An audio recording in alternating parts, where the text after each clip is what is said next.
আসসালামু আলাইকুম। পাঠ করছি প্রণয়ের নব্য সূচনা। লিখনীতে ইনসা ইশা চৌধুরী।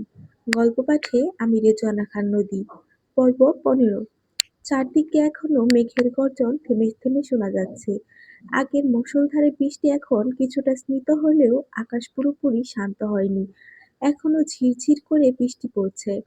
জানালার কাছে টুপটাপ শব্দ তুলে নামছে বৃষ্টির ফোঁটা, যা রাতের নিস্তব্ধতাকে আরো গভীর করে দিচ্ছে। ঘড়ির কাঁটা বলছে এখন প্রায় রাত ২:৩০ বাজে। সূচনা প্রণয়ের গেঞ্জির কাঁধের অংশ এক হাত দিয়ে শক্ত করে খামচে ধরে রেখেছে, অন্য হাতে প্রণয়ের পেটের উপর। সূচনার আঙ্গুলের চাপ যে যথেষ্ট জোরালো তা প্রণয় ভালোভাবেই টের পাচ্ছিল, তবুও কিছু বলল না। ঠিক তখনই বিদ্যুৎ ফিরে এলো। ঘরজুড়ে আলো ছড়িয়ে পড়তেই চারপাশে অন্ধকার মুহূর্তে মিলিয়ে গেল। হালকা হলুদ আলোয় একে অপরের অবয়ব দেখা গেল। প্রণয় ধীরে ধীরে সূচনাকে নিজের থেকে আলগা করে সরিয়ে দিয়ে ঘরের মূল লাইটটা জ্বালিয়ে দিল।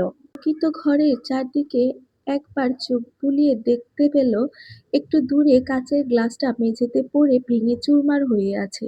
নিশ্চয়ই হঠাৎ ভয় পেয়ে সূচনার হাত থেকে পড়ে গিয়েছিল। এরপর প্রণয়ের দৃষ্টি গিয়ে থামল সূচনার মুখে। রাতে প্রণয় কথা মতো সূচনা চুলগুলো বেণি করেছিল, কিন্তু এখন ওর চুলগুলো এলোমেলো হয়ে গেছে। বেবি হেয়ারগুলো কপালের উপর পড়ে আছে।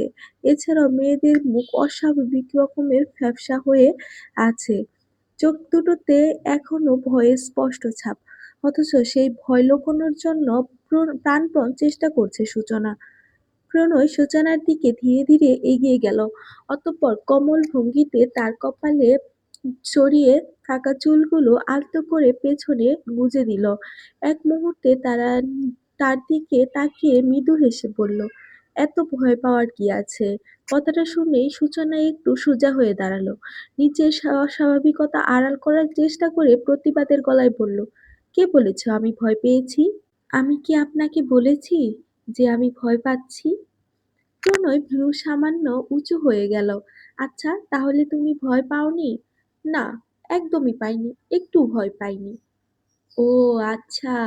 প্রণয় ধীরে ধীরে সূচনার দিকে এক পা করে এগিয়ে গেল। তাহলে একটু আগে বজ্রপাত হতে আমাকে এভাবে জড়িয়ে ধরলে কেন? সূচনার মুখ মুহূর্তে লাল হয়ে ওঠে। আমি আ আ আমি ধরিনি। তাই? না মানে আমি শুধু ভারসাম্য হারিয়ে ফেলেছিলাম। প্রণয়, ভারসাম্য হারিয়ে ফেলেছিলে তাই আমার উপর ঝাঁপিয়ে পড়েছিলে? প্রণয় গভীর মুখ দেখে সূচনার উত্তর খুঁজে পেল না।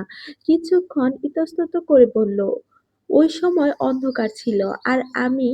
সূচনা কথা শেষ হওয়ার আগে প্রণয় বলে উঠল, হুম, বুঝতে পেরেছি তোমার বিষয়টা। সূচনা ভ্রু কুঁচকে জিজ্ঞেস করল, কি বুঝেছেন? প্রণয় ঠোঁটে চেপে হাসল। আর তারপর একটু মজা নিয়ে বলল যে তুমি খুব সাহসী, এতটাই সাহসী যে ভয় পেলে সরাসরি আমার কাছেই চলে আসো। এতে অবশ্য আমার সমস্যা নেই, কেননা আমার বউ ভয় পেলে আমার কাছে তো আসবে, তাই না? তাহলে বউ তুমি দিনে ৩ থেকে ৪ বার এমনভাবে ভয় পাও, ঠিক আছে? প্রণয়ের মুখে চাপা হাসিটা দেখে সূচনা আরো বিরক্ত হয়ে গেল। পাশে রাখা একটি বালিশ তুলে প্রণয়ের মুখের দিকে ছুঁড়ে মারল। এভাবে হাসছেন কেন? আমি কেন কিছুতেই ভয় পাবো? আমি যথেষ্ট সাহসী। কথাটা শেষ করে সূচনার নাকের পাটা ফুলিয়ে রাগে ফুঁসতে ফুঁসতে মুখটা দেখে দেখে প্রণয়ের বেশ মজা লাগলো। ঠোঁটের কোণে দুষ্টু এক হাসি টেনে বলল, ও আচ্ছা, তাই নাকি? প্রণয় কথা শেষ হতেই বিরক্তিতে গজগজ করতে করতে সূচনা তার দিকে এগিয়ে এলো। কিন্তু হঠাৎই পায়ের নিচে কোনো কিছুর অস্তিত্বের স্পর্শ পেতেই সূচনার সমস্ত সাহস মুহূর্তেই উধাও হয়ে গেল। আতঙ্কে বুক ধক করে উঠছিল, আর কিছু না ভেবেই সামনে দাঁড়িয়ে থাকা প্রণয়ের উপর ঝাঁপিয়ে পড়ল। সবকিছু এত দ্রুত ঘটল যে প্রণয় নিজেও অপ্রস্তুত ছিল। হঠাৎ এমন আক্রমণে সে খানিকটা পিছিয়ে গেল। এক হাত স্বতঃস্ফূর্তভাবে সূচনার পিঠে জড়িয়ে তাকে আগলে রাখল, আর অন্য হাতটা পেছনে থাকা টেবিলের উপর রেখে নিজের ভারসাম্য সামলালো। সূচনার নরম শরীরটা পুরোপুরি তার বুকে সেঁটে আছে। ভয়ে কাঁপতে কাঁপতে মেয়েটা মুখ গুজে রেখেছে তার কাঁধে। উষ্ণ নিঃশ্বাসগুলো বারবার ছুঁয়ে যাচ্ছে প্রণয়ের গলা। হঠাৎ এমন ঘটনায় প্রণয় কিছুটা অবাক হলো। পর মুহূর্তে তার কানে ভেসে এলো সূচনার উদ্বিগ্ন কণ্ঠস্বর। প্রণয়, আমাকে বাঁচান। মাত্র কয়েকটা শব্দ, কিন্তু সেই কয়েকটা শব্দই প্রণয়ের বুকের ভেতর অদ্ভুত এক ঝড় তুলে দিল। সাইকোলজি বলে নিজের নাম শুনতে মানুষ ভীষণ পছন্দ করে, কিন্তু প্রণয় কখনো বুঝতে পারেননি একটি নাম এতটা সুন্দর শোনাতে পারে। অনেকেই তাকে নাম ধরে ডেকেছে, অসংখ্য মানুষ অসংখ্যবার শুনেছে সে নিজের নাম, কিন্তু আজ আজ সূচনার কাঁপা কাঁপা কণ্ঠে উচ্চারিত প্রণয় শব্দটা তার হৃদয়ে গভীরতম কোনো জায়গায় গিয়ে আঘাত করল। প্রণয়ের মনে পড়ে গেল তার বিয়ের রাতের কথা। সেদিন সে নিজেই বলেছিল সূচনাকে স্বামীর মতো করেই ডাকতে, চাইলে নাম ধরেও ডাকতে পারে। কিন্তু সূচনা এরকম জেদ করেই জানিয়ে দিয়েছিল সে কখনোই তাকে নাম ধরে ডাকতে পারবে না। অথচ আজ ভয়ের মুহূর্তে সমস্ত দ্বিধা ভুলে সে কি অপূর্ব সহজতায় মেয়েটা তার নাম উচ্চারণ করলো। কেন জানি না প্রণয়ের আবার শুনতে ইচ্ছে করলো শুধু নিজের নামটা, শুধু সূচনার মুখে। তাই ঠোঁটের কোণে মৃদু হাসি ফুটিয়ে খানিকটা বুকে এসে সে নিচু ভারী স্বরে বলল, কি বললে? আরেকবার বলো তো। সূচনার মাথা তুলে তাকালো, চোখ-মুখ স্পষ্ট আতঙ্ক, বিরক্তি আর অস্থিরতা মিশ্রিত। আমি বললাম, আমাকে বাঁচান। প্রণয় মাথা নেড়ে না সূচক ভঙ্গিতে বলল, না। এর আগে কি বলেছিলে সেটা বলো। সূচনা ভ্রু কুঁচকে তার দিকে তাকালো। এই মানুষটার কি সত্যিই মাথা খারাপ? এমন সময়েও মজা নিচ্ছে। বিরক্তি চেপে রাখতে না পেরে সে বলল, আপনার কি কানে সমস্যা নাকি? আমি তো বললাম, প্রণয়, আমাকে বাঁচান। আবার আরো একবার নিজের নামটা সূচনার মুখে শুনে প্রণয়ের বুকের ভেতর যেন অদ্ভুত এক উষ্ণতা ছড়িয়ে পড়ল। এদিকে সূচনা আর সেদিকে খেয়াল না করে সতর্কভাবে নিচের দিকে তাকালো। আসলে কি এমন জিনিস ছিল যার জন্য সে এভাবে ভয় পেয়ে গেল? বৃষ্টি পড়তেই সে থমকে গেল। মেঝেতে পড়ে আছে ছোট একটা লকেট। রাতে টেডি বিয়ারগুলো বিছানা থেকে সরানোর সময় সম্ভবত ওটা গলা থেকে খুলে পড়ে গিয়েছিল। আর সেই লকেটে পা পড়ে আতঙ্কে সে ভেবেছিল কোনো পোকামাকড় কিংবা অন্য কিছু। বাইরে ঝড় বৃষ্টির শব্দ, চারপাশে অদ্ভুত পরিবেশ, সব মিলিয়ে সে না বুঝেই ভয় পেয়ে গিয়েছিল। বিষয়টা বুঝতে পেরে সূচনার গালে লাল হয়ে ওঠে। এতক্ষণ সে যে প্রণয়ের কোলে বসে আছে সে হুঁশও এখন ফিরে এলো। তাড়াতাড়ি নেমে যাওয়ার জন্য নড়তেই প্রণয় বাহু আরো দৃঢ় হয়ে জড়িয়ে ধরল তাকে। পরক্ষণেই তার কানে কাছে ভেসে এলো প্রণয়ের মুগ্ধ মোহবিশিষ্ট কণ্ঠস্বর, তোমাকে আর কিভাবে বাঁচাবো মেয়ে? সূচনা অবাক দৃষ্টিতে প্রণয়ের দিকে তাকালো, আর প্রণয় একটু থেমে গম্ভীর দৃষ্টিতে সূচনার চোখের দিকে তাকালো। এরপর হাসকি স্বরে বলল, আমার নাম নিয়ে তো তুমি নিজে নিজের সর্বনাশ করে ফেলেছ। কথাটা শুনে সূচনার বুকটা কেঁপে উঠল। আর প্রণয়, সে এখন মুগ্ধ হয়ে তাকিয়ে আছে। সূচনার দৃষ্টি ভালোমতো প্রণয়ের দিকে পড়তেই সে খেয়াল করলো প্রণয় এক দৃষ্টিতে তার দিকে তাকিয়ে আছে। সেই দৃষ্টি আজ অন্যরকম, অচেনা, গভীর আর অদ্ভুতভাবে মায়াময়। সূচনার বুকের ভেতরটা কেমন যেন কেঁপে উঠল। এই দৃষ্টির অর্থ সে বুঝতে পারছে না, আবার না বুঝেও যেন বুঝে ফেলেছে। সূচনা কিছু বলতে যাবে ঠিক তখনই প্রণয়ের ঠোঁট নড়ল। খুব আস্তে, প্রায় অস্ফুট স্বরে প্রণয় বলল, can I tell you, you much I adore you. কথাটা শুনে সূচনার সমস্ত শরীর যেন মুহূর্তের জন্য স্থির হয়ে গেল। চোখের পলক ফেলতেও ভুলে গেল সে। কি উত্তর দেওয়া উচিত সেটাও যেন মনে পড়ছে না। শব্দগুলো বাতাসে ভেসে রইল, অথচ চারপাশে নেমে এলো এক অদ্ভুত নীরবতা। বাইরে ঝিরঝিরে বৃষ্টির শব্দ, দূরে মেঘের গর্জন, সবকিছু যেন ধীরে ধীরে মিলিয়ে যেতে লাগলো। শুধু রয়ে গেল দুটো মানুষের দ্রুত বয়ে চলা হৃদয় স্পন্দন। সূচনার ঠোঁট কাঁপলো সামান্য, কিন্তু কোনো শব্দ বের হলো না। সে শুধু নিঃশব্দে প্রণয়ের চোখের দিকে তাকিয়ে রইল। সেই নীরবতাকে সম্মতি ভেবে প্রণয় চোখে মৃদু এক কোমলতা নেমে এলো। খুব ধীরে সে ঝুঁকে এলো। এরপর প্রথমবারের মতো নিজের সমস্ত ভালোবাসা আর মুগ্ধতা মিশিয়ে সূচনার কপালে এঁকে দিল একটা গভীর স্নিগ্ধ চুম্বন।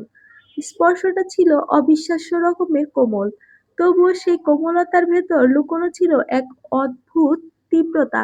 সূচনার চোখ দুটো আপনা আপনি বন্ধ হয়ে এলো। তার আঙ্গুলগুলো আজকে প্রণয়ের কাঁধের কাছে থাকা গেঞ্জিটা শক্ত করে খামচে ধরল। মনে হলো বুকের ভেতরটা কেমন এলোমেলো হয়ে যাচ্ছে। প্রণয় কপাল থেকে মুখ সরালো না, বরং আরো কিছুটা সময় সেই স্পর্শকে অনুভব করলো। তারপর ধীরে ধীরে নিজের ভালোবাসার ছোঁয়া নামিয়ে আনলো সূচনার বন্ধ চোখের পাতায়। তারপর আরেকবার মায়ায় ভরা দুটি নরম স্পর্শ। এরপর সেই আদুরে ছোঁয়া গিয়ে থামল তার উষ্ণ গালের উপর। প্রতিটি স্পর্শে সূচনার বুকের ভেতর কেমন ভালো লাগার অনুভূতি তাকে ছুঁয়ে গেল। প্রণয় মুগ্ধ স্পর্শ ধীরে ধীরে আরো কাছে এগিয়ে আসতে সূচনার বুকের ভেতরটা কেমন অস্থির হয়ে উঠল।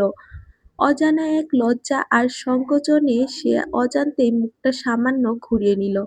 মুহূর্তে দুজনের মাঝখানে নেমে এলো এক অদ্ভুত নীরবতা। প্রণয় উষ্ণ নিঃশ্বাসে স্পর্শে সূচনার শরীরটা শিরশির হয়ে উঠল। সে চোখ বন্ধ করেই রইল। কি বলবে, কি করবে কিছুই বুঝে উঠতে পারছিল না।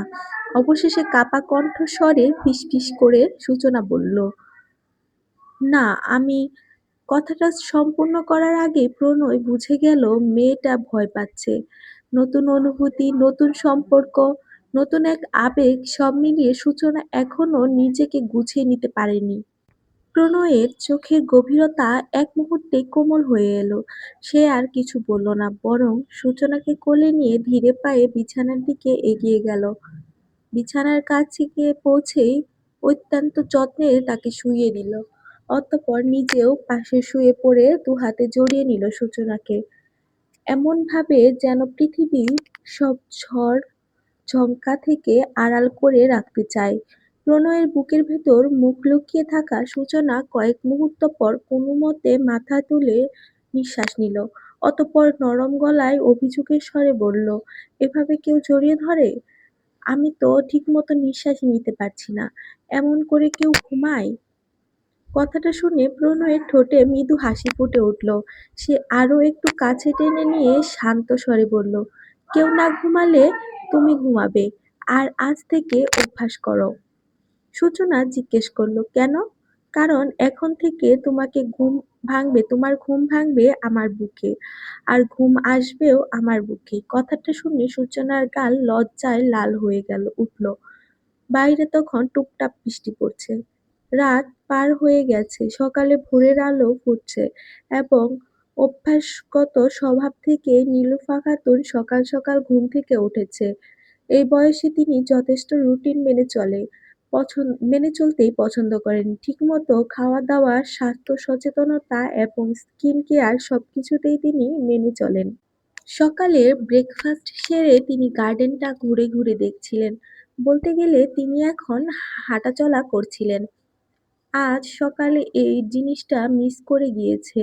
এজন্যই তিনি ব্রেকফাস্টের পরই হাঁটা শুরু করে দিয়েছিলেন। তখন নীলুফা খাতুনের ফোনে একটি মেসেজ এলো। মেসেজটা দেখতেই তার মুখটা মুহূর্তেই বিরক্তি ভরে গেল। অথচ কিন্তু মেসেজটা ছিল খুবই খুশির। কেননা রাফির মেসেজটা পাঠিয়েছে। রাফির মেসেজ অনুযায়ী সে আজকেই বাড়িতে চলে আসবে। নীলুফা খাতুন ভেবেছেন ছেলে এই জন্যই মেসেজ পাঠিয়েছেন, যাতে করে তিনি এয়ারপোর্টে গিয়ে রাফিকে রিসিভ করতে পারেন।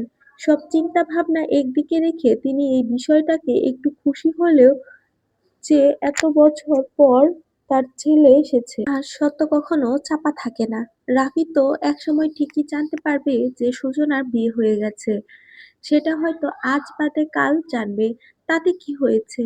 তাই তিনি সেরকম প্রস্তুতি নিয়ে নিজের রুমে চলে গেলেন এবং নিজেকে সেইভাবে তৈরি করতে শুরু করলেন। কারণ একটু পরই তিনি এয়ারপোর্টে যাবেন এবং রাফিকে রিসিভ করবেন। অবশ্য তিনি তৈরি হওয়ার আগেই বাড়িতে সার্ভেন্টদের বলে গিয়েছেন রাফির জন্য সব রকম মজার খাবার-দাবার বানানো যেন হয়, যেগুলো রাফি পছন্দ করে। এখন প্রায় অনেকটাই বেজে গেছে এবং সময়মতো নীলুফা খাতুন বাসা থেকে বের হয়ে গাড়িতে বসে পড়েছেন। তিনি এয়ারপোর্টের উদ্দেশ্যে রওনা দিয়েছেন। বেশ কিছুক্ষণ পর গাড়ি গিয়ে এয়ারপোর্টে থামল। তার হাতে অবশ্যই ছেলের শুভেচ্ছা জানানোর জন্য ফুলের তোড়া ছিল। কিন্তু বেশ অনেকক্ষণ হয়ে গেল, রাফির কোনো খোঁজ নেই। তিনি প্রথমে বিরক্ত বোধ করলেও ছেলের জন্য অপেক্ষা করতে তার আর কোনো সমস্যা হলো না। তিনি সময় ব্যয় করে দাঁড়িয়ে রইলেন। অতঃপর বেশ অনেকটা সময় কেটে গেল, কিন্তু এবার আর নীলুফা খাতুনের ধৈর্য ধরে রাখতে পারলেন না। তিনি এবার ছেলেকে ফোন দিলেন, কিন্তু রাফি ফোনটা রিসিভ করছে না। এটা দেখে আরো বেশি বিরক্ত হলেন তিনি। এরপর আবার ছেলেকে ফোন দিতেই কিছুক্ষণ পর রাফি ফোনটা রিসিভ করলো। আর তারপরই নীলুফা খাতুন রাফিকে রীতিমতো বাড়ি দিয়েই বললেন, রাফি, এখন কোথায় আছো? আমি এতক্ষণ ধরে এয়ারপোর্টে অপেক্ষা করছি। ওপাশ থেকে রাফির কণ্ঠস্বর ভেসে এলো, সরি মা, আসলে আমি এখন বাড়িতে আছি। বাড়িতে আছো মানে? আমি এয়ারপোর্টে তোমার জন্য অপেক্ষা করছি, তোমাকে রিসিভ করবো বলে। তুমি আমাকে যেই টাইম বলেছো আমি সেই টাইমে এসেছি। আর সব থেকে বড় কথা, এখন তুমি কোথায়? মা, আমি এখন শিকদার বাড়ির উদ্দেশ্যে রওনা দিয়েছি এবং তাদের সবার সঙ্গে দেখা করে আমি বাড়ি চলে যাব। কিন্তু প্লিজ রাগ করো না। কথাটা শুনে নীলুফা খাতুন বেজায় পরিমাণ রেগে গেলেন। কিছু বললেন না। ফোনটা কেটে দিলেন। অতঃপর গাড়িতে বসে ড্রাইভারকে বললেন গাড়ি স্টার্ট দিতে। তিনি মনে মনে ভাবলেন রাফি শিকদার বাড়িতে যাবে আর সবকিছু জেনে বাড়ি চলে আসবে। কিন্তু কিছু একটা মনে করে তিনি তার ননদকে ফোন দিলেন। ওদিকে সূচনার মা আর তামান্না বেশ কয়েক রকমের রান্নাবান্নার জোর চলছে। কেননা নতুন জামাই তাদের বাড়িতে তো সেইভাবে আপ্যায়ন করতে হবে। এমন সময় তার ভাবির ফোন দেখে তিনি কিছুটা অবাক হয়ে গেলেন। ফোনটা রিসিভ করে রোকসানা খাতুন বললেন, আরে ভাবি, কেমন আছো? আমি ভালো আছি রোকসানা। তোমাকে একটা কথা বলার জন্য ফোন দিয়েছি। হ্যাঁ বলো ভাবি, কি কথা? রাফি দেশে এসেছে। আর ও এখন তোমাদের বাড়িতে যাচ্ছে। রাফি দেশে এসেছে শুনে রুকসানা খাতুন অনেকটা অবাক হয়ে গেলেন। কবে আসলো? আর আজ কি আমার বাড়িতে আসছে? কই, তারা তো কোনো কিছুই জানালো না। তিনি কিছু বলবেন তার আগেই নীলুফা খাতুন আবার বলে উঠল, সূচনা তো বাড়িতে নেই, তাই না? আমিও না কেমন পাগল হয়ে গেছি। ও তো অবশ্যই এখন শ্বশুরবাড়িতে। রুকসানা খাতুন এবার একটু হেসে বললেন, না ভাবি, তুমি তো বৌভাতের অনুষ্ঠানের দিন যাওনি। ভাইয়া থেকে শুনলাম ভাই ভাইয়ার থেকে শুনলাম সূচনা আর জামাই এখন আমাদের বাড়িতে আছে। নীলুফা খাতুনের মাথায় যেন বাজ পড়ল। তিনি একদমই চান না যে তার ছেলের সঙ্গে সূচনার দেখা হোক।